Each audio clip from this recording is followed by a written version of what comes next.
Hello everyone and welcome back to another episode of the Dead Air podcast, The Big 30. So for such a substantial celebration, we got a big guest here on the podcast, the one, the only, the Death Slammer himself. It's Deathy. How you doing, bro? I'm doing awesome. How are you guys? Yeah, we're good. You barely need any introduction, honestly. I think most people who watch this podcast probably already know who you are, but we're going to do a bit more of a deep dive, We're going to get into the nitty-gritty, where you were born, all that kind of good stuff, realistically. Damn. Is this like going to the hospital or like... Hospital's great. We could do the hospital. Yeah, if you've got to like address, name of the doctor, kind of, details, anything you remember. Don't know if I have the name of the doctor. I was born, I'm pretty sure I was born in the morning. I mean, I guess I'd need to call my mom. I don't remember exactly. All right, get her on the phone. We've got Deathy's mom on the podcast. Yeah, well, she doesn't speak English, so that could be an issue. But anyway, we can make it work. We can translate. Someone can translate. Yeah, probably. You could translate. I could translate. Yeah, I was going to say, if you can't understand what your mum's saying, that'd be crazy. But yeah, I guess that starts with the. I was born basically near Quebec, rural Quebec-ish, and I'm French Canadian. For those that don't know, I feel like a decent amount of people don't actually know that. A lot of people think I'm like American or Canadian, which is true to an extent. But anyway, we're not going to get into the political side of all of that. But yeah, I'm French Canadian. It's a little complicated. And yeah, I don't know, I guess a bit about myself for people that don't know me is I'm 27 years old. I've been playing esports for a really, really long time. But like for a long time, it was just a passion of mine. And then whenever the Deadlock NDA dropped, like mid-late August, I just like made a video. The video got a lot of views. And then I made more videos. And then I quit my job like 2 weeks after. Yeah, I was actually curious about this because I think I was watching a podcast recently that you did, and you were saying that I think you used to be a consultant, right? Yes, indeed, that's correct. Yeah. So it is kind of crazy going from consultant to streamer in such a short time frame. Yeah, I don't think it's a normal thing. No, probably not. Yeah, probably not. It doesn't make any sense. I had a good job. I was unhappy at my job. I was making, pretty good money, like better money than I'm making now for sure. And just kind of dropped it all like within a few weeks. Yeah, it's crazy turnaround. You said 2 weeks or something, like in terms of maybe like 3 from job to no job. Yeah, pretty much. It was like I started uploading, and then I was like, okay, these videos are getting a lot of views. So then I was like, I'm gonna upload every day. And then when I started seeing, wait, I'm actually making like money, and I wasn't making a lot of money. I was making like 60 Canadian a day or something on YouTube revenue. But I was like, okay, wait. I was like doing the math. I was like, okay, 60 Canadian times 30, and I was like, okay, that's like 1,800 Canadian dollars. Now I'm like, okay, what is the bare minimum that I need to eat ramen every day? And I was like, okay, I could maybe survive, and like obviously there's growth potential. And so I was like, screw it. I guess I'll just give it a go. And obviously, I'm, I guess, lucky enough to have savings, like in case it didn't work. Obviously, I wasn't gonna like starve, right? I had like prepared like, emergency savings in case. But so far I've been doing okay. I've been doing all right, I would say. It's good. It's nice. I think that's the kind of fun thing that Deadlock opened up a lot of doors for a ton of us, really. Like even all of us here, right? Was just that if you were in early and kind of interested enough and had your own way of showing off like what it was you wanted to talk about, people were super open to being like, oh, I'm going to watch that. I'm going to check that out. Because it's funny because I do remember kind of, all of us sort of cropping up around the same time where it's just like, here's a video I've made, and people are like, oh, that's sick. And it was just a fun way to get like the community in and sort of figure it out from there. Yep. So what with that, I was thinking more before then, you say obviously sort of time in esports. What did you used to get up to, Deathy? What were you playing? What were you up to, homie? Yeah. I started playing PC games with TF2 in 2012, or I believe it was 2012 that I started. I was like very young at that time, obviously. But yeah, that was my first PC shooter per se, and then I played esports in TF2. Now the esports team in TF2 is fairly small, but yeah, I played in ESEA Invite, for those that know that are watching, which is like the highest division in North America. And yeah, I played Soldier, and I did that for a decent amount of time, and then after that I was basically like Overwatch came out. And so I decided to try my hand at Overwatch. I was like pretty good at Overwatch. Like I was, almost there basically, like I was like top 100 a few seasons, but I just didn't quite manage to make it like on a team that was like good enough to get like, a paycheck basically. And so at that point, after trying Overwatch for like 6 months and like not making it work, I decided to, okay, like I'm going to focus on my studies. So I focused on my studies, and pretty much like stopped playing esports for the most part. I still played games, and then I moved on to like, I learned Dota because I'd never really played MOBAs in my life. So I like spent like thousands of hours learning Dota from being like a complete noob. When I started playing Dota, I was the equivalent of like, like Emissary in Deadlock, right? Like I was not good. Like I was not good at all, like at Dota. I was really bad. But then I spent a lot of time like improving and like, grinding the game. And then I got pretty good. I got to the equivalent of probably like low Eternus in this game. And then I did that for a few years while I was working and stuff, right? And then Deadlock came out, and I kind of had given up on my dream of like, esports becoming kind of my thing in one way or another. But I don't know, Deadlock kind of reignited that flame, and now we're waiting for Yoshi to be benevolent enough to, give us a little bit more. So now we're just kind of like on standby mode, I guess. Yeah, that's how it gets you, though. It's when you least expect it, when you think it's all over, it's when it's secretly just right around the corner. It's funny, though. It's weird how I think there's so much overlap where, like, there's kind of this flow chart of most of the people that are involved in Deadlock in some degree have, like, had, one Valve title they were addicted to, some sort of light touch into MOBA. And then for some reason, the bridge in the gap in the middle is always Overwatch. It feels like it's always had some kind of pop up. Like you played a lot of Overwatch. Blank was there casting as a teenager in college. Look at him having his flashbacks. I was working with Blizzard for like 2 months in California. Me and Sliggy, the Valorant player now, we built like the whole observer system they use for Overwatch League. That's why Patch Notice looks so good with all the pans. It was all me. I gave them all the ideas. Nice. Bastards. That's awesome, yeah.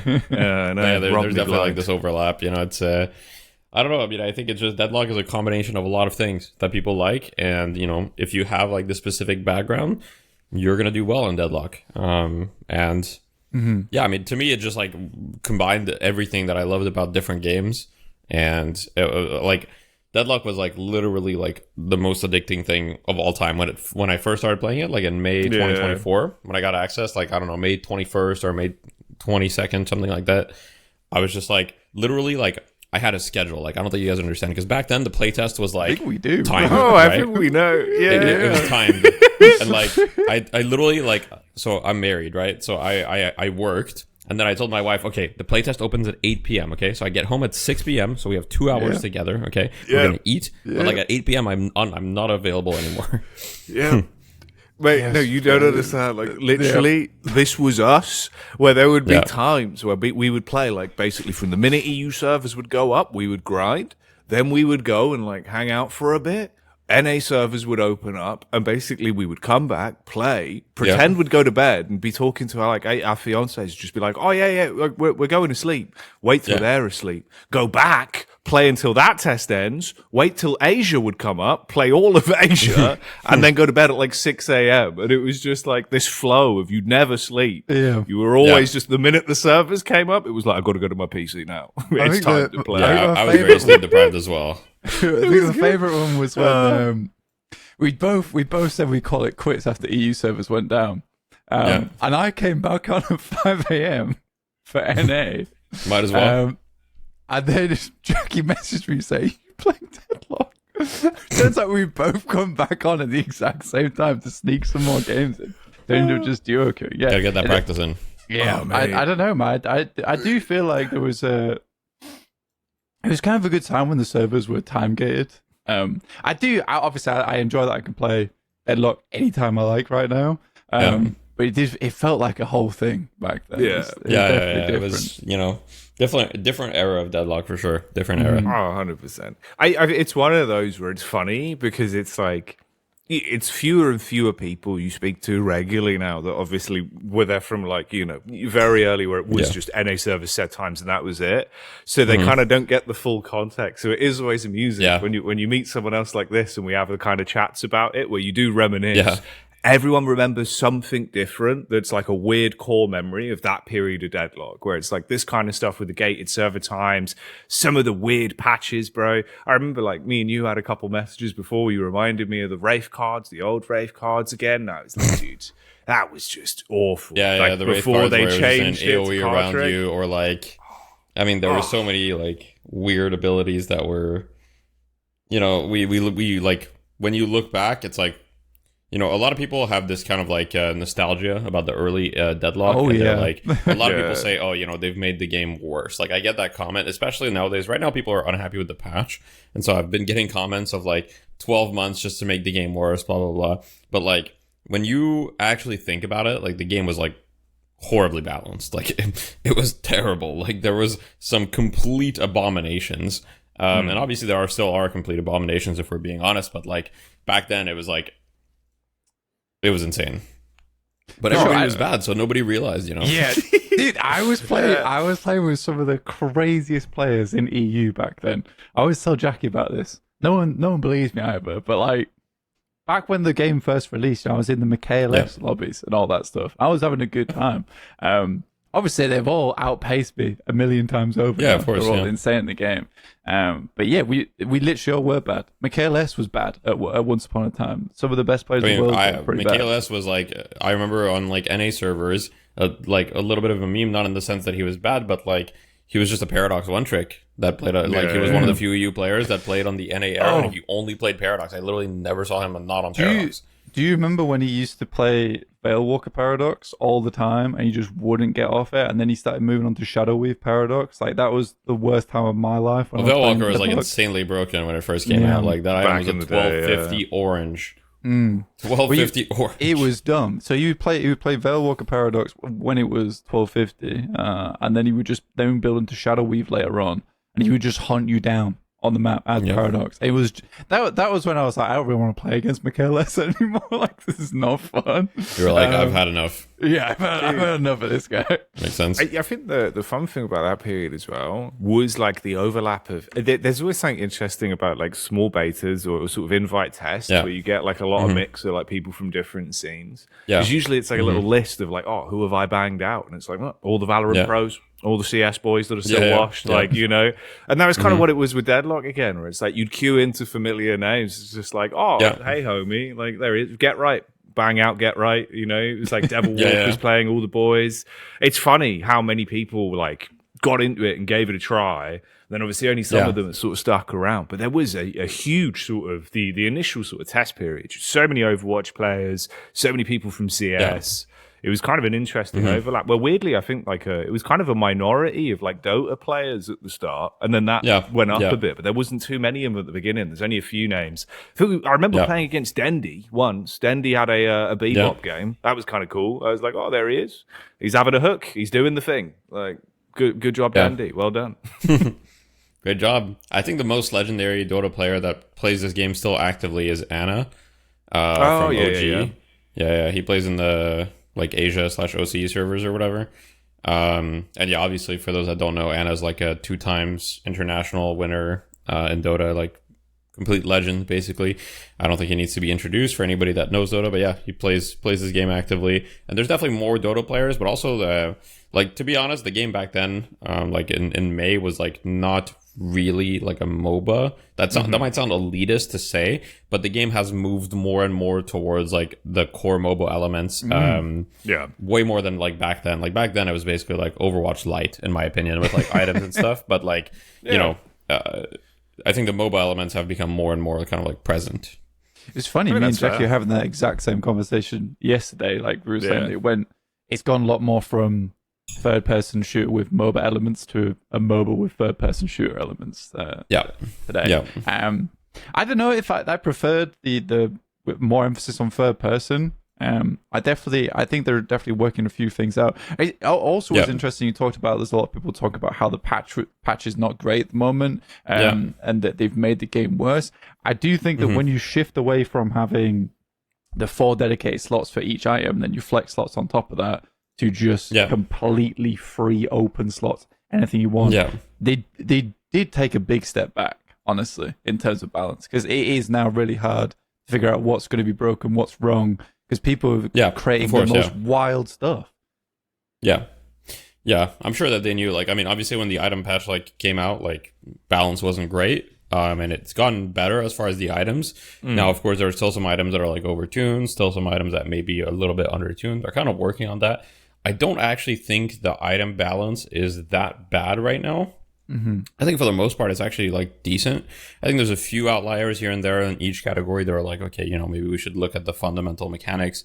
I was actually recording a video yesterday talking about, like, well, one of the things I talked about is fortitude, right? And I guess a little spoiler about that video or whatever before it comes out is, you know, the difficulty of, like, okay, so, like, nerfs versus buffs. We can talk about this a little bit because I think it's an interesting topic, and I guess I'm interested to see what you guys think, or what the people in the comments think.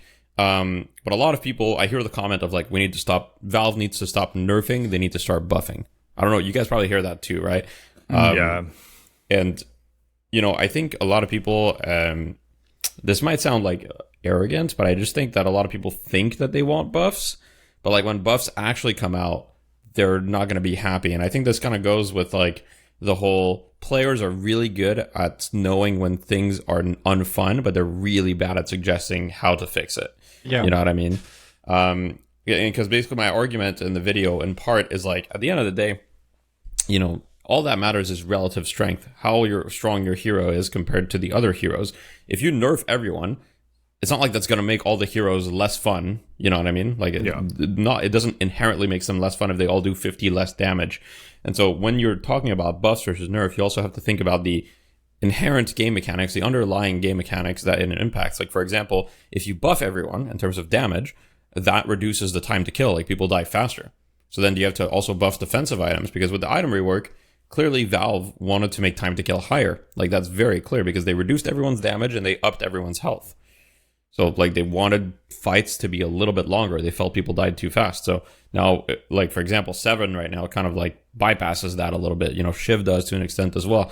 And so it's like, should we really buff everyone to that level, or should we just, like, you know, take the outliers, nerf them, and maybe take the people that are really bad and buff them a little bit?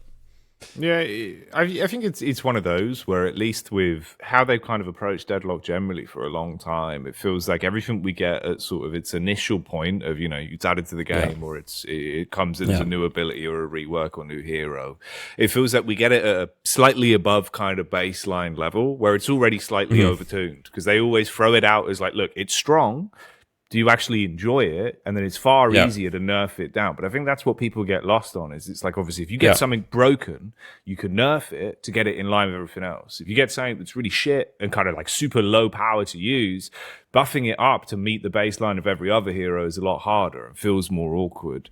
I think generally, as a rule of thumb with Deadlock as well, like, everything could do with a bit of a nerf. There's not that many things where it's like, oh, let's globally buff everyone. Like, if we are just nerfing everything, bringing those values down, it just makes it easier to understand as a rule of thumb anyway. Like, the values aren't as high. You kind of understand what's going on a bit more. I've always preferred if you just keep bringing it down to get everyone in that sort of baseline rather than buffing things up consistently.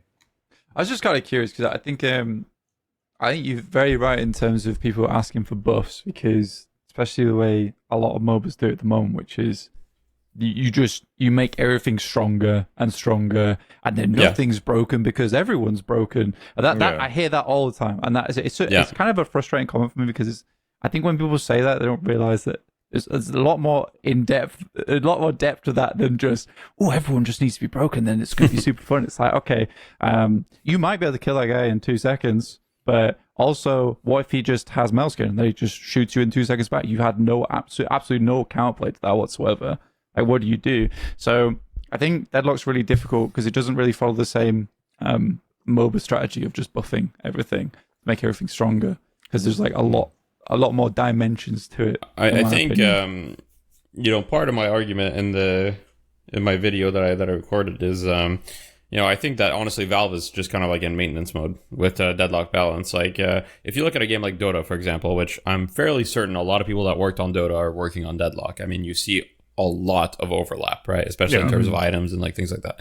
So it's pretty likely that, you know, maybe even Ice Frog is working on it or whatever, the mythical creature. But anyway, regardless of all of that, you know, one thing about Dota versus Deadlock is the fact that in Dota, every couple of months or every 3 to 6 months or something, there's going to be a big patch that like changes a lot about kind of like the meta and the fundamentals of the game, right? So for example, in the most recent big patch, they added like, they added rivers to the map. If you're in the river, it makes you move faster, right? They added this thing where, hey, you've got these like lotuses. Well, the lotuses have been there for a while, but they changed the way that they're captured. You know, they changed this. Roshan now like moves to this spot, whatever. In Deadlock, this might be a hot take, but I personally believe that we've never had a patch like that. Basically, ever since the beginning of Deadlock, ever since May 2024, I think pretty much all that we've gotten is content updates and hotfixes. Like, I don't think that we've ever had like one update that's like, hey, this is a comprehensive update that like changes the like meta extremely significantly. Those updates are just content updates. Like, for example, the item update, sure, changed the meta significantly, but in my opinion, that's still a content update.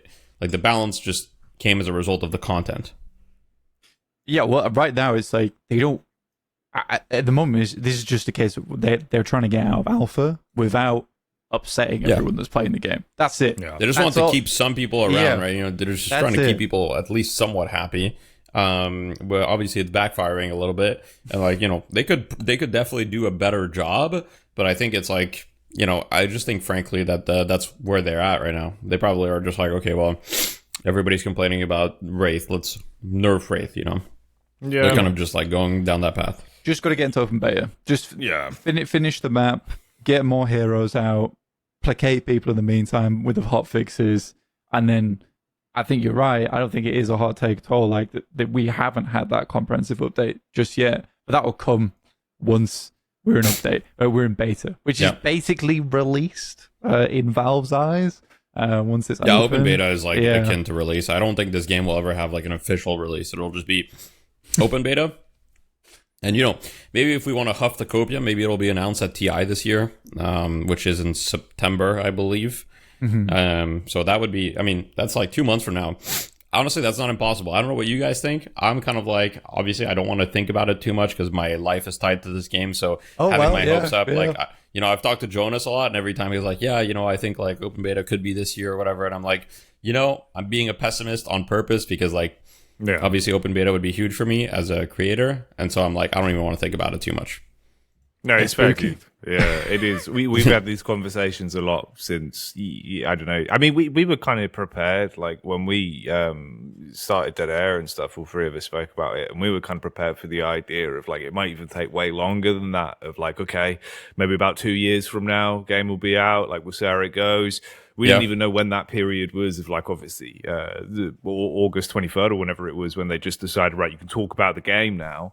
When that would come, right? Because it was like we were just making unlisted videos that it'd be like, it's on the Discord, it's on the forums, that's it. So it's kind of funny how quick that turnaround's been. But yeah, I think it's one of those where in reality the game's not ridiculously far off being in a state where they could give it another nudge and say, look, you don't have to invite your friends anymore. Everyone can just click play on Steam. And I've been a strong believer of that for the longest time, that basically one of the biggest limitations of getting new players in, getting people to kind of try Deadlock, is that most modern gamers, like the Gen Zers, if you have to say, hey, can you invite me to a game, and then wait a day, they've already forgotten they asked for the invite and are now not interested. You know, it's too much of a hurdle. Whereas if they can just click play, they're in. They'll give it a go. Maybe they love it. I think inherently that's the thing about Deadlock, is it is a very addictive game once you get into it. But it obviously, you know, there needs to be no barriers to that.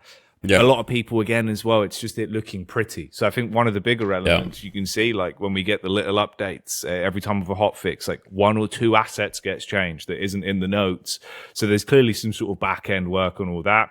I think it bodes well as well that you're seeing that kind of stuff, because usually with Valve, like if they're making art passes and getting that kind of stuff ready, it means generally we're trending in like, this is the kind of final touches. Balance will always continue to be affected, but art's their like last thing on the docket of like, all right, we'll do that at the end when we know where everything's going to be. But yeah, I think it's possibly close or also probably really far away. It's one of those where Deadlock is like the Schrodinger's cat. Yeah, like you never know. Unless you open the Deadlock box, who knows what's inside? Like, it could be 4 lanes. Could come out tomorrow, but could also be in 2 years. Well, it could. I mean, we were recording a podcast when they released the embargo on it, like literally at the time. It was crazy. I think that there is so much like on the back end of things that just this indicates that it's feeling like it's really close.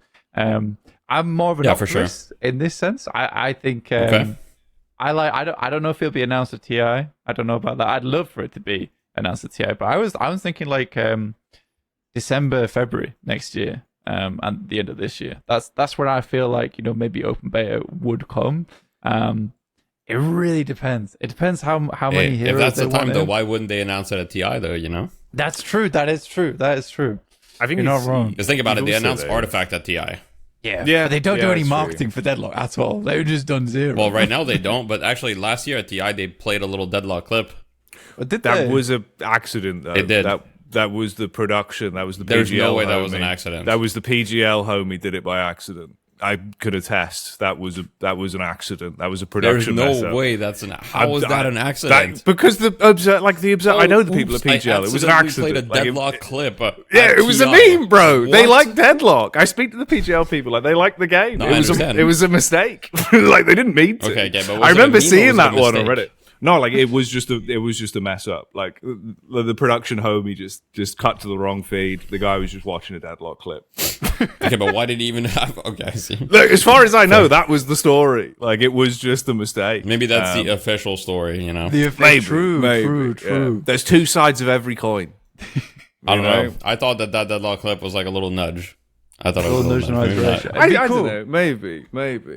Because it was like, you've just shattered my hopes. I mean, I don't even know why you told me. Because you got to know, like, Slacks didn't even ask for permission. Never meet your heroes. He had to like keep the outfit low key. Valve were asking questions, so he didn't wear the hat until he went live. You know, just to keep him guessing. So maybe grain of salt with everything, Deathy. You can't believe everything you read on the internet because some things lie. They say that cats are dogs when they're not. You know, some things lie. It's true. I mean, to be honest, I think that your TI announcement would be sick. Hopefully it doesn't kill it like Artifact announcement did. But the game's actually good, so but what if they just announced Deadlock for mobile phones at TI? Then I would. You guys don't have phones? You guys don't have phones? Exactly. Yeah, I would be pretty sad about that. That would. But we already have Deadlock mobile. It already exists. Yeah, it's out. Yeah, it is playable in some Asian territories. Certain company. See, here's the thing, though, right? I get what you're saying, and I do agree. But here's my problem. As someone that's been to many majors and always had this idea of like, maybe this is the time we get a big CS update that's announced at a major and they use that esports platform as a marketing tool. Valve never seemed that bothered to. They've never really cared to use any of these tournaments as like a way to be like, look at the next thing we're doing. Yeah, but they have many times though. Do you not? Okay, you guys are not Dota players, correct? All right, I've been a Counter-Strike boy for life. Like, yeah. Okay, look. Okay, for Counter-Strike, who cares? All right. Counter-Strike, we move on. Okay, Valve doesn't care about Counter-Strike. It's very obvious. Look at CS2. I mean, come on, guys. Like, nice Copium is they're putting all their good developers on Deadlock, and they're like, fuck CS. Nope, don't know if I can swear, but hopefully. No, you're fine. We're past 10 minutes. It's Go ahead. Anyway, what I was going to say is, like, for me, as a Dota player, one of the core memories in my life is when they announced Dota 7.0 at the International. It was like, you know, they had this trailer, like the whole, like they were at Dota patch, like, I don't know, 6.7 or something, right? And every time the patches just went up by 1, and then they like played this like trailer, and then like it went from 6.7, and then like the animation started going. It went to 7.0, and then 2 new heroes, and then it was just like huge changes in it. Everyone was like going crazy. Watch a video. I'll link you guys a video after. I'm sure there's people that are watching this that know. It's like one of the most hype moments in like gaming history, and like they've done this with Artifact. Like, I don't know. There we go. Okay, so yeah, like I said before, Deathy, 2 sides to every coin, right? So it depends. Are we looking at the Counter-Strike marketing side of where they're just not that arsed, and what they'll do is basically, here's my idea that I've subscribed to. Steam is a very powerful marketing tool. Literally, all they've got to do is have the day that they're happy with it. 1.0 Deadlock, right? It's just a banner, just front page banner on Steam. I honestly would not be upset if that's what we got. There is a timeline where, like you say, I think it's possible that you announce it in a more grandiose way. You've got like a cinematic trailer. We know Valve go hard with that. You know it would get so many people interested in the game instantly, right? You've got like Infernus standing there at a bar. Yeah. Abrams comes in. Everyone's going to be like, whoa, Deadlock, this is sick. You know what I mean? But they could just put it front page on Steam, and it would probably get 1 million players just off the clicks of having that power of going, we don't have to pay for this marketing. Boom, it's on Steam. All the gamers in the world that use PCs now see it, you know?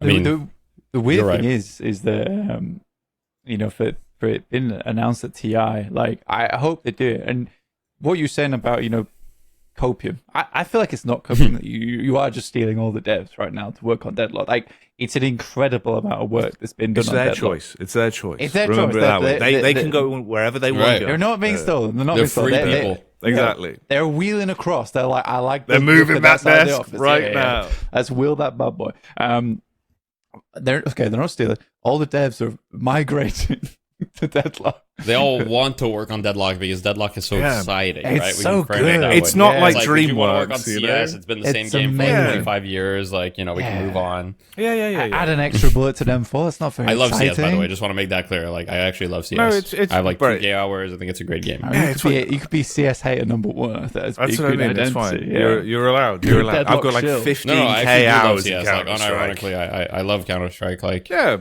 think it's fun, but yeah. No, you are right though. It's a completely fair comment, dude. Like I've been playing CS my entire life. Like it's literally you giving me a job, let me travel the world. But it's one of those where like if you update anything Counter-Strike, everyone complains. So you can't do anything. Yeah, exactly. So it must be the world's worst game to be a developer on because it's like, oh, we changed a map, and then everyone's just going, right, here's a 16-page essay, and it's like, there we go. Counter-Strike is just people just want the same game. Like they literally they don't even want an update. It's one of those games where it's so good and so special that people are just like, we just want to continue playing. Like that's like literally all that people ask. And the player base is still growing. Like didn't they hit like a record concurrent player like not too long ago? I was like 1.9 mil, I think. Yeah, that was like that's around insane. CS2, like they don't do any marketing. Like it's crazy. You don't have to. It's just a culture. You know what I mean? It's a lifestyle. Counter-Strike's a lifestyle at this point. It's just ingrained in people. It's like 25 years. But yeah, anyway, what were you saying, Blank? What was your... I think just derailed you. I can't remember where you were going. I'm putting the train back on the tracks. I was just saying that all the devs are migrating across because they think Deadlock's such an amazing game. They really want to work on it. So they're heading over that way. The amount of progress that they've made in this like last year, it like anyone who knows anything about game dev, like it's ridiculous. It's actually ridiculous how much has gone through. Like even just the art team alone is must be huge. It actually must be huge to be able to put out as much as they have. I mean, I firmly believe like the majority of like active Valve staff is like working on Deadlock. Like that's not even copium. I think that's just a fact. Valve is 300 people. I mean, there's got to be like a majority of them working on Deadlock. There's got to be more on Deadlock than on any other Valve title. Yeah. I mean, fair play because it's an amazing game. It's really fun, and I do think that right now, in my eyes, going to your point, Jacky, about putting the play button there, we're in that stressful experience. Going back to what you were saying, Deathy, which is the maintenance mode, we're in a stressful experience for Valve because they want to maintain the game and then get out to release as quickly as possible, but you want to get that play button out as quickly as possible as well. So it's just crunch time right now, which is why I do think open beta is closer rather than further away, because I think they are trying to get to that point as fast as possible right now. Yeah, I mean, I think the map update, the 4 lanes to 3 lanes, and then I think now we're like very much like, I think it's incredibly unlikely they'll do another change like that. I think that now they're just going to do art passes on the map most likely, right? And just make the map pretty again. Because 4-lane map had a lot of charm. But then when they changed it to 3-lane, you know, I love the 3-lane update, but it lost a lot of its charm, realistically, right? Because a lot of the areas got changed and they were like more placeholdery and it didn't feel the same. And then... But, you know, I think that's the final, like, state of the map, right? Now they're just going to, like, make the map feel more fun, but it's not going to change from 3 lanes to 5 lanes or 2 lanes. I think it's very likely that's the final state. And with the item update, I feel similarly. Yeah, they're going to introduce new items. Yeah, they're going to balance them. But how likely is it that we go through another item rework like this? Like, there's no chance. Like, that. This has to be the final state of the item system overall, right? Like I doubt that they'll touch the slots, like the number of slots that you have. I doubt that they'll make it colored again, right? I think it's very likely this is the final system that they're happy with, and we're just going to see balance within that system. And, you know, like, then you think, okay, they've got the map. They just need to do art passes. They've got the items. The items have all had their art done, right? Like, they're still working on it and improving it, but the art is done. So it's like, okay, what's the next step, right? And logically, now, obviously, there's no information, especially not from me, that would confirm or deny anything. That would be crazy. But that would be crazy. That would be crazy. But, I mean, everybody thinks, hey, probably new heroes next. Wild idea. Yeah. Just throwing it out there. Maybe. We've also been told the exact same thing. It is the logical step forward. It's the one thing they're missing right now. And I do think a lot of, especially in esports, even watching the Death Slam, like, which we'll get onto in a second, by the way. But even just watching the Death Slam, is like the comps are kind of wonky right now, unfortunately, because you can't fully fill out proper team comps without like missing one thing or another, especially when you start involving bans, which really sucks. You just need more heroes that do more things. I think right now, in my opinion, correct me if I'm wrong, but like the way I see it is that Kelvin's really the only true support, in my opinion. Everyone else sort of does things I disagree. similar. Really? Okay.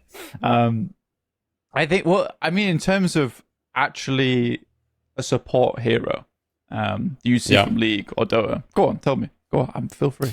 Well, first of all, I'd like to apologize for saying the words I disagree, because I've been told in the past that when I say I disagree, that's extremely hurtful. I don't know why. I don't know what it is. No. But just maybe it's the way that I say I disagree. But I'm adamant on my opinion. So. Okay, so here's the thing. I think most people have a misconception of what is a support hero, right? Okay. For example, like Vindicta to me is a support hero. But utility. Like people don't really see it that way. But utility is support. Like, maybe this is just my Dota brain, right? But you look at Dota, and it's like a lot of supports in Dota don't offer any healing at all, you know? And they'll just offer stuns, displacement, team fight ability, right? Early laning strength, all of that stuff. And they're still supports. And there's obviously this like very fluid identity to Dota heroes, which I think applies to Deadlock as well, which is the fact that they can be played in many different ways. I think Vindicta is a great example. I know that people have this, you can only play Vindicta one way, right? But like, I think that that's not true. Like, I think that there is usually an optimal way to play a hero, but like in a pinch, you can always just play Gun Vindicta if you need to. Obviously, Spirit build is better right now, but if you need to play Gun Vindicta, like you can make it work. It's not unplayable.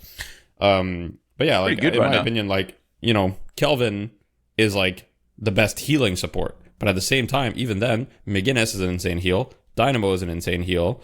And like there's other options. There's not a lot of healing options, but in my opinion, there's a lot of like supporting characters, right? Sinclair, Vindicta, Dynamo, McGinnis to an extent, right? Kelvin. I need to see the roster. I'm sure that there's others that I'm forgetting, but you know, yeah.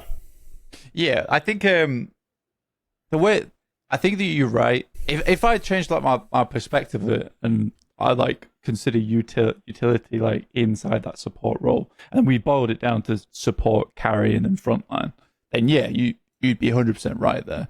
But I think with Kelvin, the more I mean about that is that, you know, having the slow on board, having the dome on board, having the heal on grenades, like there is a lot in that kit baked in. For instance, Dynamo, that I've been constantly just yapping on the forums that all he has is the heal, right? So I think he's sort of wonky in that sense. Well, he has other abilities. I'll get to that. Well, he has quantum entanglement. You know, that's like one of the best support abilities in the game. Like, I think quantum entanglement is like one of the most underrated abilities in the entire game. Oh, like it's like Tusk Snowball from Dota. And like the thing is, it took a long time in the Dota pro scene for people to realize like how strong just having like immunity for like a short period of time was. But like the amount of things you can dodge with like Dynamo's quantum entanglement is unbelievable. Yeah, I know. It's great. I mean, getting lash ults, you even been able to quantum entanglement out of Kelvin's dome is pretty ridiculous. Through walls, etc. That's fun. I've been yapping on the forums that add like a barrier to quantum entanglement as well, just like a little bit of added something. I don't know if it'd be broken or not, but just something else on top of it. So, because otherwise, and people talk about heal botting a lot, but that's what he feels like if you walk down that road. And you can build into ult on that side of things But yeah, I want like a little bit more, because Kelvin's the only one that right now I feel like his entire kit encompasses that healing, supportive nature. Whereas the others feel wonky. But you're right. I think utility is still very good. I think wonky is kind of what Valve is going for, to be honest. But I do agree that there needs to be some like, I think so. I think that they don't really like pigeonholing heroes in like specific roles. Like, think about every hero. Every hero always has one ability that's kind of like, ooh, that's a little weird, you know? Like Vindicta, you look at most of her kit and you'd think, okay, that's a carry type hero, you know? Like she flies, she does damage, she has a snipe, she assassinates people. But just because Stake and Crow are such powerful supportive abilities, she's played mostly as a more support type hero. The shred's disgusting. The shred is disgusting, you know? Ridiculous. I think people that's one of the most underestimated abilities, in my opinion. Well, just to upgrades, I guess, to an ability. It's like 15% shred on. Yeah, it's like 14% of both types, and it used to be like worse. It's wild. Yeah. Yeah, you're right. It's just, there's just little things like that. I'm trying to think. Like, in terms of what you were talking about in terms of wonky. I mean, I think every hero, like, for example, Wraith has, like, an ultimate that's, like, CC, right? Seven has, like, a stun. Seven's, like, a carry hero, but he's got a stun and he's got an AoE ult, right? So he can be played as a support. We've seen support Seven, right? He can double stun. He can echo shard. A lot of heroes have this kind of thing in their kit that's like, hey, you want to play this hero, like, in a different way? You kind of can, and I want Valve to lean further into that. Like, that's why I think some of the, like, a lot of my feedback... a lot of my feedback has been, like... you know, some of the AP upgrades are just boring. Like, I want AP upgrades for certain heroes to, like, change the way the ability works to an extent. Oh, for example, Lash Ult stunning on max AP. I think that's great design, because it's like, hey, if you max Lash Ult, now you've got a stun. But, like, Lash Grapple tier 3 plus 20% fire rate on a burst fire weapon, which, by the way, I don't know if you guys know, but fire rate does not work properly on burst fire weapons.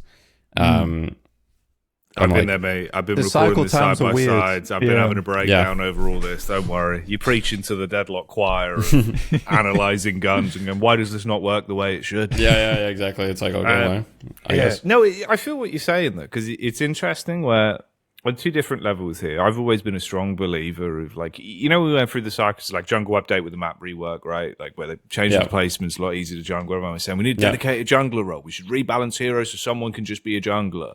We should have more defined categories. Like, that should be a support hero. This should be this. That should be the way it is.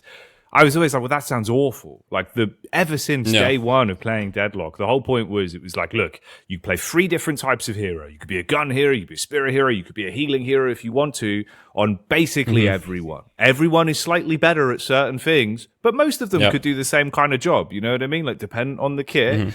And like what you say, there was more interaction, especially like with everyone we've kind of got in the game at the minute. There's enough of an overlap where everyone can combine their abilities in quite a nice way, where most of the duo lanes, like, you'll have some synergy of, like, one ability a hero will set up the other hero, even if the rest of their kit focuses on something else, right? Like, you're just throwing out flasks, but I can lock them down for you, or vice versa with Seven. He can set them up. Vindicta can set someone else up. And I think that sort of flow does work well, where there's a lot of options, there's a lot of choice, and you could keep people guessing. And especially when the itemization was a little bit less figured out, with some of the older items as well, it was a bit more broken. You could get away with that, where it was like, oh, suddenly this guy's playing this crazy stomp build I've never seen before. How's this dynamo doing so much damage? You know, and that was like, oh, that's cool. But then he's healing everyone in the next game. And you're like, oh, all right, there's a lot of variance here.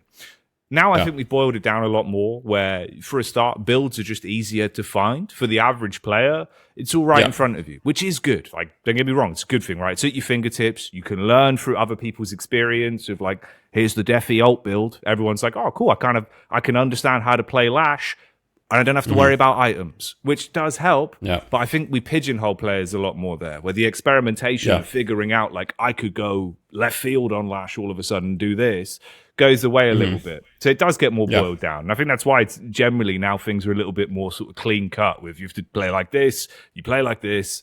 That's the only bit I don't really like, where we get more push that way, where it's like, if you're not playing this way in Deadlock, you're trolling. That was at its worst, I think, with, like, the flavor of the month, like, healing items, where it's like, you're not buying Resto Locket, what are you doing? You know? I don't like that. I think it's just like, come on, there needs to be that level of variance and expression. Like, you got to have freedom.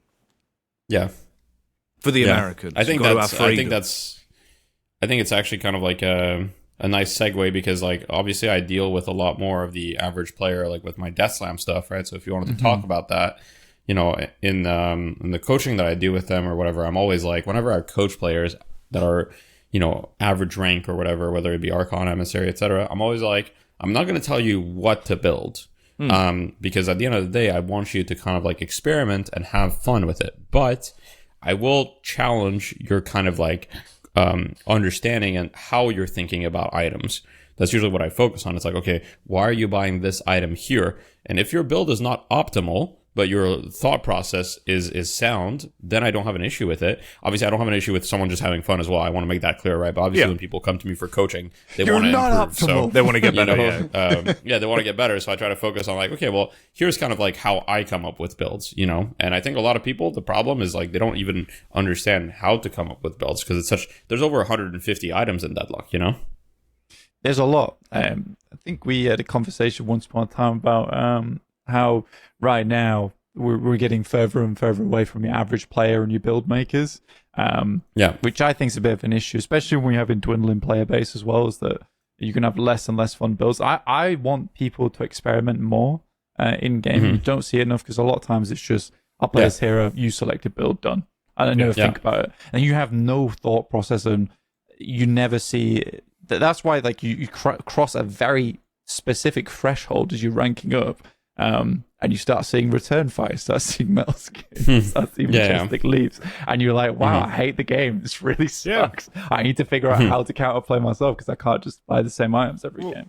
Yeah, I think that also causes like artificial scarcity with some items, and then people don't know what to do when they see them, or they have a misconception of some items as well, where it was like for the longest time, like Vortex Web, because it just wasn't kind of thrown into many builds. When I'd see it pop up, people would just be like, What is this squid? Like, what is this? Like high elo squid item. Where's this come from? And you're like, oh yeah, just gives you some range, buddy. Like, enjoy that ability range. Pull them in. I think it's interesting. Yeah, I don't know if it's necessarily a bad thing in terms of like the general player base, but I think a lot of these issues, when you look at it with stuff like that, like people not experimenting enough or following sort of, you know, the set builds that are popular that week, it's good to teach people the game, because you'll get the muscle memory of like, oh, I like that item. I've got that item in this build. Maybe I can make my own build now. I think a lot of this stuff would be fixed anyway if you just had more players in general, because then you'd have a fresh wave of like, you know, lower ranks where they can learn amongst themselves again.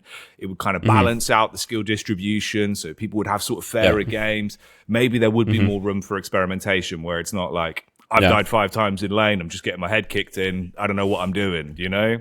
Which I think some people run into, where they find it so hard, where it's like, I've got to min-max. Like, I'm trying to play the one hero I'm good at, I'm trying to follow the one build that I know works for me, because otherwise you just feel like, oh, I might be wasting 6 other people's time, you know?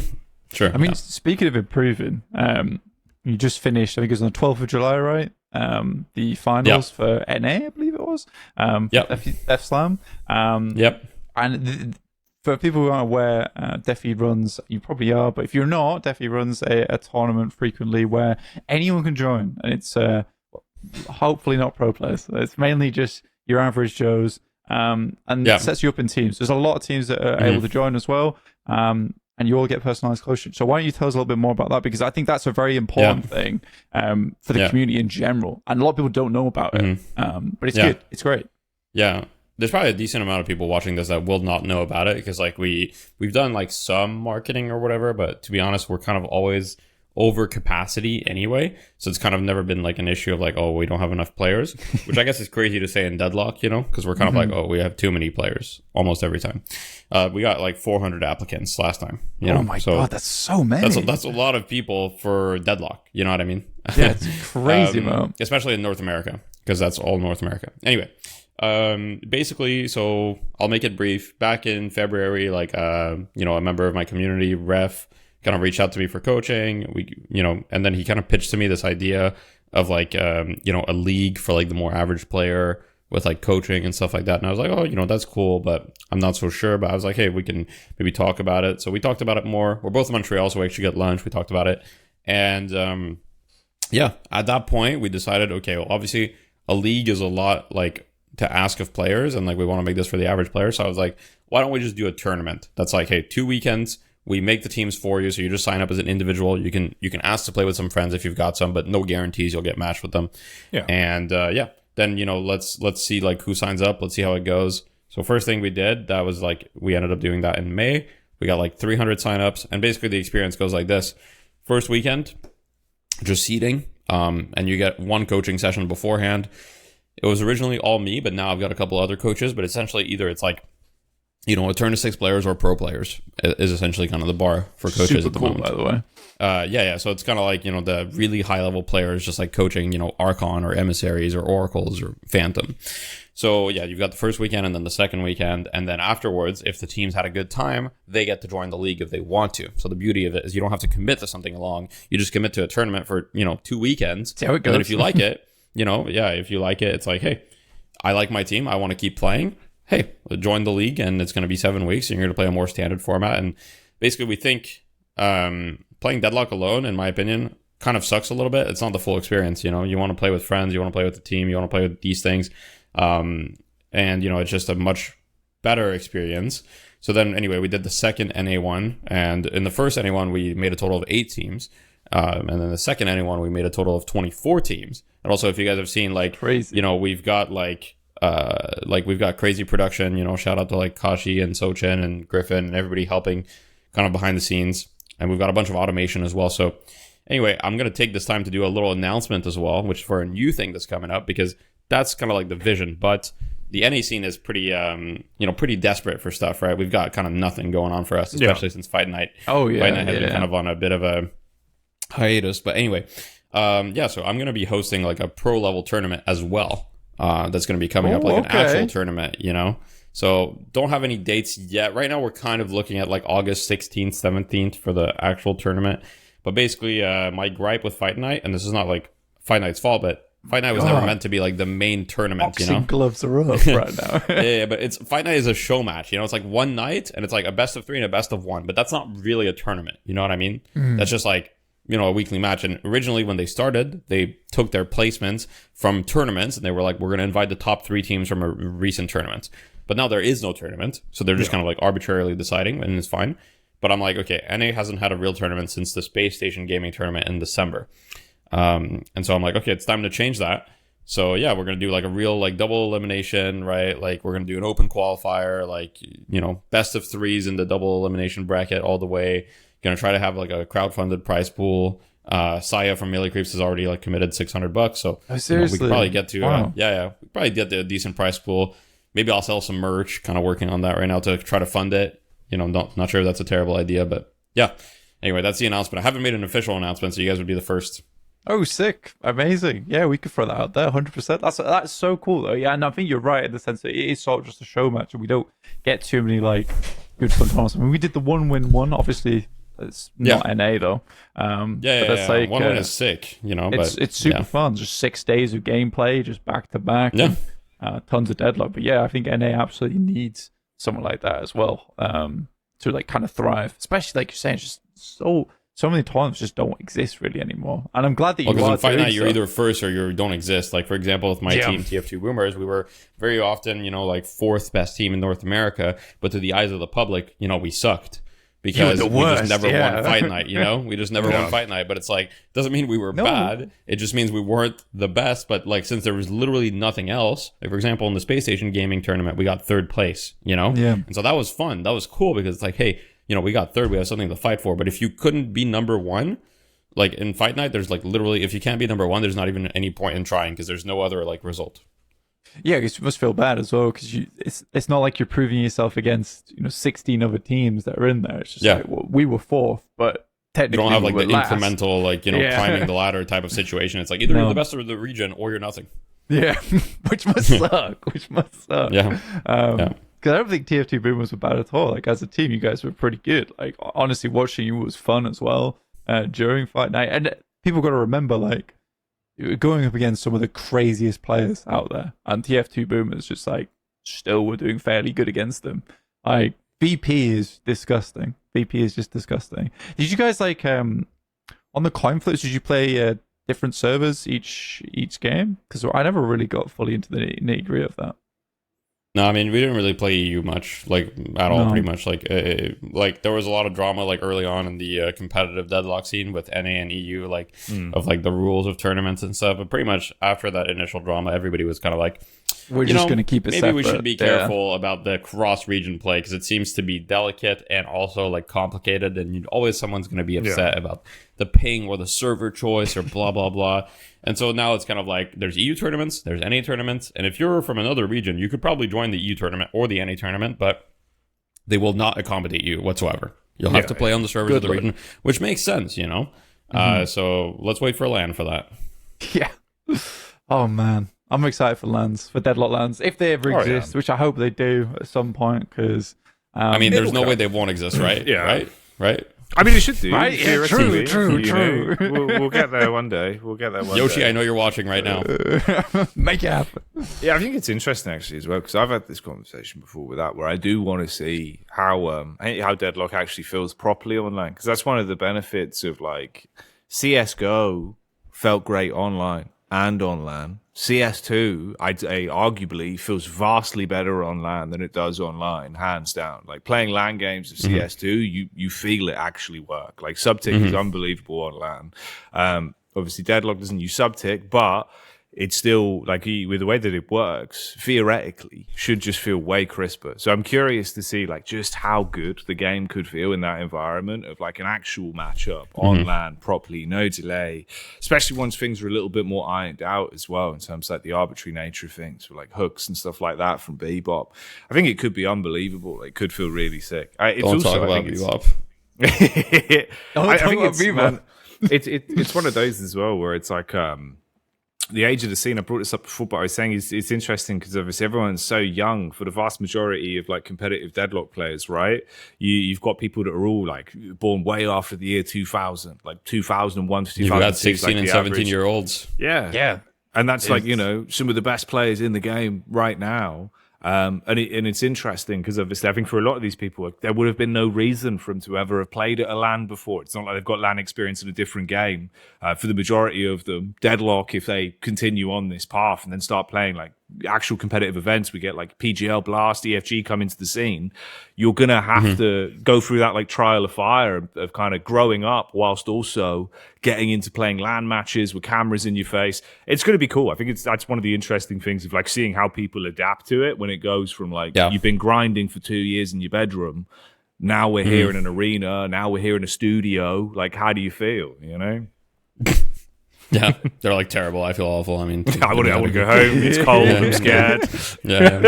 I also just couldn't believe like the player base is so young considering the type of game it is. It makes absolutely no sense to me. Like, I feel like there's really young people, but there's also really old people. Like us. Like I've had both. Like I don't actually know what the average age is.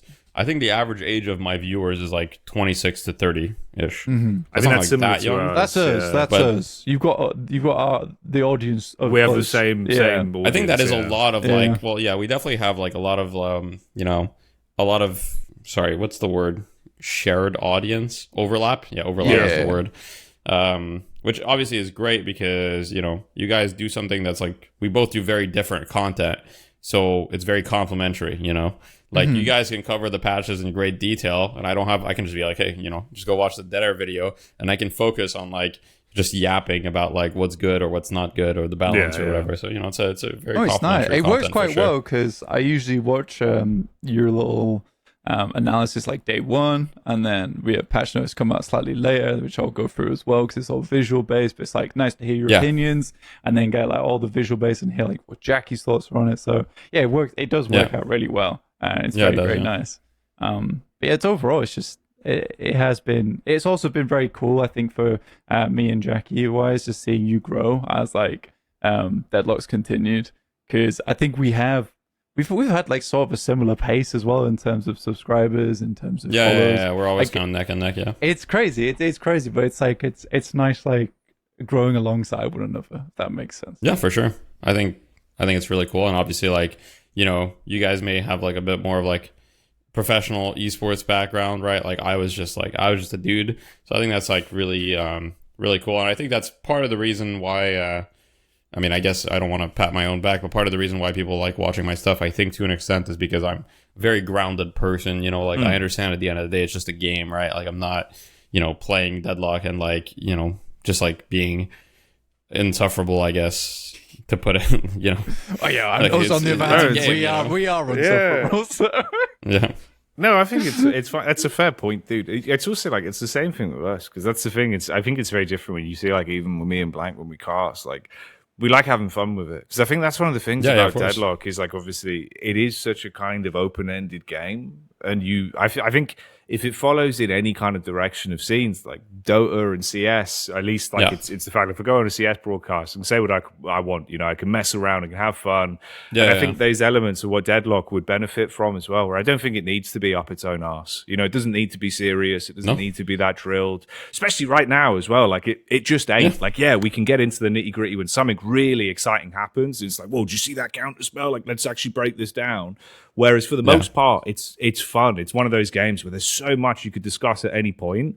I think just having a bit of a more quippy back and forth, and like you say, just realizing this is just a video game. Like, it is better to just approach it as like, I just like this thing. I enjoy talking about it because it's fun, rather than like, you know, it doesn't have to be 100% serious all the time, which I think is a trap some people fall into. So yeah, it's definitely the better way to approach it. Just kind of have fun with it. Like, you're passionate about it because it's fun for you, and that's what people enjoy. Yeah, I agree. Yeah, no, just ranting 100%. About that. There you go, throw that in. Around there. Yeah, that's what I do, mate. I think people do yearn for that though, in terms of just getting the getting your info off like just your general guy, because I think they can 100% relate to you in that sense, which is why I think you do quite well on coaching side of things, because it's easier to take that from someone who doesn't. I don't want to say this in a horrible way. It's like, I don't want to say like, you know, tons of years of experience, but it's the amount of time that you spend on Deadlock. It's nice having that almost relatable feel, if that makes sense, which I quite enjoy as well. Exactly, which is why I say that people should definitely consider looking up Deathy's Slam and try and get into that. Do you know when signups might be happening anytime soon in the future? Or is this no news exactly? Yeah, okay. Yeah. So like, obviously the teams that just participated in the Death Slam tournament are going to be moving towards the league if they do choose to do so. I think right now we just sent out the survey to see like the interest. I think right now like something like 70 or 75% of people are interested in continuing in the league, which, I mean, for anybody that has like a business or anything, like knows that like 75%, like that's an incredible percentage, you know, of like retention. Yeah, especially after something as stressful as a tournament. You have to understand, like, you know, that includes people who lost, right? Who just got smashed. And like, that can't feel good. So 75% is pretty good, considering generally people that lose, what we found is like people that don't win a match, they're much less likely to continue. I mean, it's just the nature of competing. I guess it's kind of unlucky because like they could do really well. But anyway, not sure exactly when the next signups happen. Basically, if you guys want to get more info, you can go to deadlockdeathslam.com. So yeah, maybe you guys can put that in the description or whatever you want. But yeah, we've got like a website. It's pretty nice. We're working on it. But I've seen it. It's cute. It's cute. It's nice. Yeah, it's cute. You know, it does the job. I like it. It's very professional as well. I like all the viewership records in there. But I mean, the beautiful thing about it is like it's all volunteer, right? Nobody's making money off of this. And you know, everybody, like the coaches are volunteers, like the casters, like everyone, the production, the Tumasov who works on the website, like the Deadlock community has really like come together, and that's why I say it's like an event for the community by the community. You know, it's like it's got no real ulterior motive. You know, it's just like, hey, we love Deadlock, let's play Deadlock. You know, it doesn't feel like a big corporation making like a Deadlock event or anything like that. It's just like, hey, we're just trying to like, you know, we're very in touch with what's happening in Deadlock, and we're just trying to give people the best experience that they can get. No, it's good. It is good. I think it's nice as well. Everyone needs more options to play. I think that is one of the big things, especially like now as well, where the game still is in such a grassroots like place, right?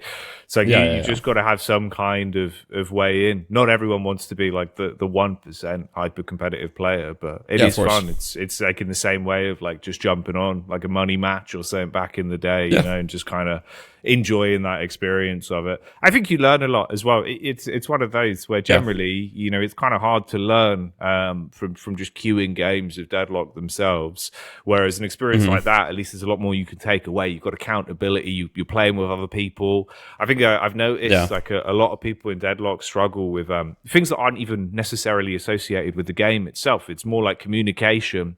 The comms aren't really there. You know what I mean? In terms of like setting people up inside of fights, it just kind of goes quiet. People won't actually come across blank what they need help with, which is, it's interesting because you notice that where it's like different backgrounds. Like obviously in CS, it's kind of drilled into you, right? Where it's like if your comms are shit, you just, what are you doing? Like, you know what I mean? You've got to have instant vocalization of what's going on. So I know if I can help you out or not. And it's interesting. And then obviously other people struggle with like macro stuff like that. Aiming to a degree used to be a bit more influential. I feel like now it's not as important. You can get away with kind of having bad aim, and it depends on the hero. Bad. Yeah, there's more forgiving ones than others. Which I think is great. But yeah, it's fine. I think it's fine. But I would like see this. It goes back to actually, you know, what we were saying before, where it's like Deadlock at the minute feels like it's one of those games where it's trending more towards a MOBA.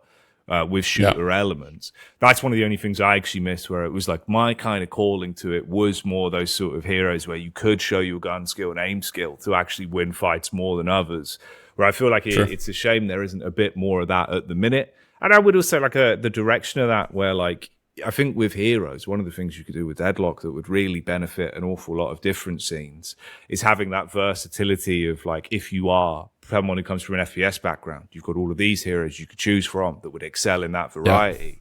You've got your movement heroes, you know, you've got your more sort of MOBA down to the core heroes.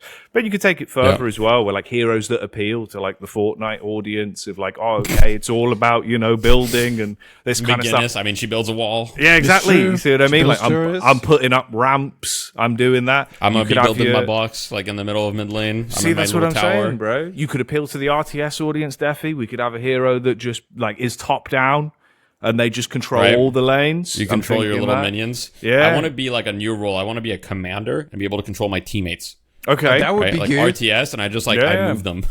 But it just brings up suggestions on the screen for the player.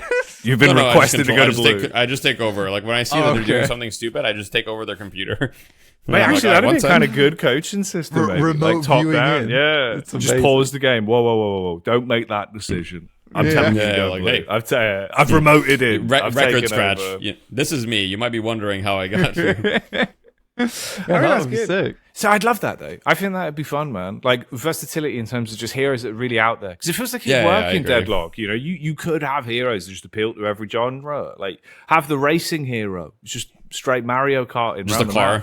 Yeah. Oh my god, the car hero. Calico, really. Just the car. Yeah. We do have that. Well, I think with all that stuff, you know, I think a lot of what you're saying is not going to happen. But I mean, I do agree with like appealing to different genres. Yeah. And, like, you know, not going to happen yet. See, we got to two sides to every coin. You think there's going to be the car? 100%, mate. We're going to get the car here. The Formula One car. Moen car. Brad Pitt x Deadlock crossover. Yeah. Watch, dude. Krill, like Mo's going to be turned into a big car. Krill will be there riding him. Like it's going to be big. It's going to be based. Okay. That could be a skin. Yeah. Moan car. Or actually Krillin car. Moan car. Yeah. I think there's a lot. There's a lot that could be done. That's not bad. Yeah. We can figure it out. Or maybe that's what they'll do. They'll just be the mount update. You give every hero mounts. They take away stamina. Oh my god. Yeah, let's not do that. Thank God you're not in control of like designing this game. You haven't, mate. Why do you think half the things that have come in? It's all me. It's all me sending weird ideas. We should add cars. Right. Yeah. What if there was a car? Hear me out. What if Dynamo turned into a big van? And then Yoshi's like, Jacky, you've lost it. You've lost it. We just shelter ourselves away. He just ghosts you, right? Just like just ghost. You're ghosted. Yeah. Just sends me a thumbs up. That's all you need. Yeah, that's all you need. Oh man, but yeah, maybe we'll see. You know, who knows? Next year we'll come back to it. We'll see if they've added the car hero. Could happen. And if they haven't, do we make it like a bet? I'm down. Yeah. Well, here you go. What do we get first, Deathy? Ratfella or car hero? True. Well, ratfella, probably, but we're not going to get either. But I do want the mid boss to be a rat. Oh yeah. Have I bought you into my idea? I do, mate. I do. Yeah, I've been saying this for ages. Make it a ball of rats, the Rat King. You see, so it's like one collective consciousness. They've all came together in the sewer to form the giant rat, who makes all the rules, controls all the rats in New York. You see, I mean, I think it makes sense to have the rat in the sewer, you know, in the mid boss bit, and then instead of rejuvenators, it drops giant blocks of cheese, and then it's the a rat little reference to Dota. It's a little reference to Dota with cheese. So, you know, I think it would work pretty well. It could be good. It could be good. Yeah. Bebop, claim the Rashjuvenator. It's just a big block of cheese. Eat the cheese. Yeah. Eat the cheese. Ratfella is nibbling. Good. I mean, potent cheese. Potent cheese would work in Deadlock. I'd like it. Yeah. Yeah, we're cooking. We're cooking. We're coming up with some big ideas. That's what we do. Here. Some gooder ideas right now, guys. Oh yeah, really good. Really good. Right. As far as like, we're like, all right, transition that. But I think, you know, I'm guessing this is kind of like the outro point where we're getting there. We can shut it down. Yeah, we can wrap it up. If you want to wrap it up, we'll wrap it up right now. I'm good with wrapping it up. I mean, I think we've had a great discussion. Yeah. I mean, true, I am busy. But yeah, I mean, I've had a great discussion. It was awesome talking with you guys. I'm excited for the future of Deadlock. Hopefully it's sooner rather than later, but I guess we are at the mercy. September, okay. September. Oh, yeah, TI announcement. It's going to happen. Yeah. Remember, though, August 23rd. It's the 1 year anniversary since the game's publicly been allowed to be talked about. So that's I was coping at first about like the April something because I was like, okay, that's 1 year anniversary since the playtest actually started, which was like late April. Yeah. Nothing happened.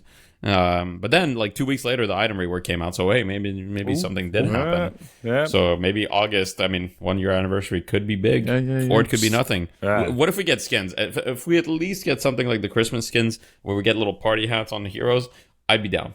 They could do that. Need anything. Give us anything. Give us anything, please. They did the Halloween masks. They could do a little hat. Like we could do the Deathy X Dead Air like calendar, the Christmas calendar. We could do that. You know, if it comes out, we're all topless. You down? Yeah. All right, let's do it. Yeah, I'm down. All right, sick. Nice. Let's donate the proceeds to charity or something. You know. Yeah. Perfect. Brilliant. That could be good. All right, we'll workshop that. Players, they need charity. We can get that ready for the next Cursed Apple Clash. We'll send that to your personal assistant. We'll make sure they know. Yeah. Sounds good, We'll fly you out. We'll all take some topless pictures. We'll get it printed, you know, and then we're ready. I mean, if you fly me out, I mean, why not? Why not? Yeah, exactly. Might as well. You'll go. Might as well. Yeah. I don't know where we'll fly to. We'll go somewhere. Hawaii. Yeah, sure. Hawaii, New York. We could do it in New York City. Probably get arrested. New York City, actually. New York, I wouldn't even have to fly. I could just take the train. Yeah. I could walk it, I reckon. Maybe, yeah. I mean, actually, there's quite a bit of water, but you can give it a go. I'm a great swimmer. That's fair. Straight Jesus you walk while you across that swim? water, yeah. I tread that water sometimes. Fair. But yeah, you guys have any closing words? He's closing our podcast. Yeah, I know. I'm closing up. You can't. What do we do? This is my podcast now. He's hijacked it. God, Deathly's come in, unreal. Kicked open the door, stolen the podcast. Classic Deathly. Dear me. Can't help myself. No, I know. Yeah, well, overall, good one, actually. Yeah, I like that there was one. some nice discussion. Nice. There was some good vibes, couple chats, couple ideas. We'll see how it goes. But yeah, we've got this on record now. So I suppose we'll see. We'll come back to this when the game does get its play button. And we can see it'll which be one really of us was interesting right. to see. Yeah, exactly. That's what I think is like we're all building like a Deadlock archive, right? Like you can go back on my VODs like a year ago at this point almost and just like see how I was playing and my thoughts about the game. And I have like thousands of hours of footage. It's like a Deadlock archive. Mate, tell me about it. I got like 20 gigs. Well, actually, I think it's more than that. I think it's like 20 terabytes of just 4K footage. Yeah, I'm like 20 gigs. That's like one video. No, it's like every version of Deadlock we've ever had. Just like all the footage, everything. It's just there on a hard drive. So keep that one for a few years' time from now. We'll see how it all looks. But yeah, there we go. All right, that's it. That's another episode of the Dead Air podcast. Hope you enjoyed Thanks for tuning in, guys. Yeah. Do you want to follow, wrap it? hit the subscribe. You wrap it up. Go on, close it up. Yeah. If you guys would like to support Jacky and Blank, you know, you can contact them at their address. They like receiving fan mail, so to the front door. To send them, you know, the rat stuff. Yeah. That's it, yeah. Sending you pictures of rats. Make your depiction of ratfella today. You can tweet those straight to @DeadlockAir. Right, that's it. There you go, or everyone. Mail them. Yeah, or send them directly to the postcode. Yeah. Deathy's address is on screen now. There you go. Send it right there. You should have read that down. Write that down. Wouldn't be the first time that something that I'm not supposed to show is shown. Oh, yeah. Oh, yeah. That's true. why I wore green today. Yeah, it's true. Yep. Right, bloody hell. Okay, we'll put a lid on it. No green Abrams, just ratfella. Just ratfella. Right, I hope you've enjoyed the show, everyone. We'll see you next time. Bye-bye. Bye.